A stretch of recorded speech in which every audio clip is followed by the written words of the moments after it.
नवाज शरीफ की तमाम जायदाद कुर्क कर ली गई। प्लाटों की गैर कानूनी अलाटमेंट केस में रिपोर्ट एहतसाब अदालत लाहौर में जमा।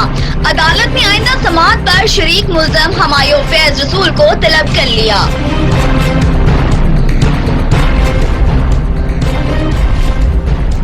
जाली बैंक अकाउंट केस में वजीर आला सिंध मुराद अली शाह के खिलाफ नैब रेफरेंस दायर, एहतियात के गलत इस्तेमाल और खिलाफ ज़ाब्ता फंड जारी करने का इल्जाम। मुराद अली शाह, अब्दुल गनी मजीद समेत 17 अफराद मुल्ज़म नामजद।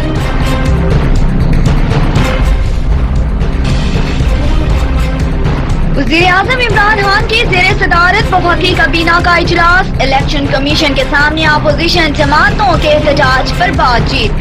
कोरोना की सूरत हाल और वैक्सीन के मुतालिक अमूर पर ब्रीफिंग। वफाकी काबीना की कानून साजी के मुतालिक कमेटी के फैसलों की तस्दीक।